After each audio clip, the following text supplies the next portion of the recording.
Europe 1. Hillary Clinton. America is stronger.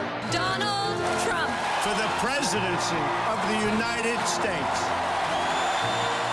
Le journal de la présidentielle américaine avec en direct depuis la Floride ce soir Walid Berissoul. Bonsoir Walid. Hello Nicolas, bonsoir à tous. Le nouveau héros de la campagne, ce n'est ni Donald Trump ni Hillary Clinton, mais c'est celui qu'on appelle l'homme au pullover rouge. C'est lui qui a posé une question tout à la fin du débat. Il s'appelle Ken Bone et il est devenu une star aux États-Unis.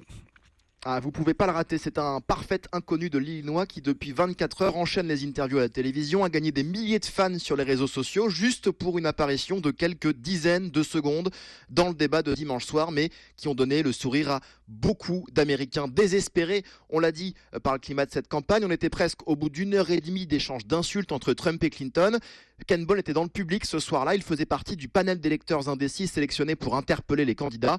Et là, il est apparu avec sa bouille toute ronde, ses lunettes, sa petite moustache et son improbable pullover rouge à demi-fermeture éclair. Et il a posé une vraie question de fond, une question de fond sur l'avenir énergétique du pays. Quelle politique allez-vous adopter à la fois pour préserver l'environnement et pour sauver les emplois? C'est très synthétique, notamment son emploi, puisque Ken Bone travaille dans une usine de charbon et comme beaucoup de téléspectateurs, il n'a pas vraiment eu de réponse. Il en est ressorti à la fois frustré mais surtout désolé, écoutez, par le spectacle offert par les deux candidats.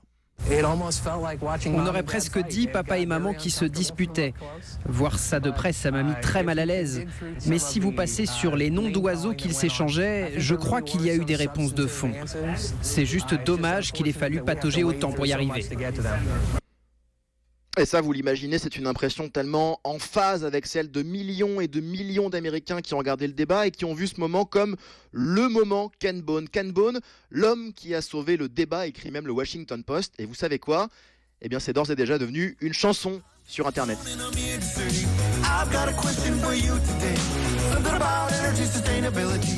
Et voilà. La star Ken Bone, alors d'autres moquent gentiment sa dégaine vestimentaire puisque son pullover rouge à demi-fermeture éclair est en vente sur Amazon pour Halloween qui va arriver dans quelques jours. Mais surtout Ken Bone, là on rentre plus dans le fond, c'est l'électeur indécis par excellence. Il hésite entre Trump qui à ses yeux empêcherait à son job d'être délocalisé et Hillary Clinton qui pour lui est la mieux à même de défendre les intérêts de l'Amérique. Et du coup la presse américaine qui adore les feuilletons continue de suivre les interrogations de l'homme au pullover rouge qui est d'après le New York Times en tout cas sur le point de prendre sa décision. Voilà l'homme au pullover rouge avec sa demi-fermeture éclair. Il ne faut pas oublier Walid Berissoul. Pendant ce temps-là, Trump est maintenant en guerre ouverte contre son propre parti.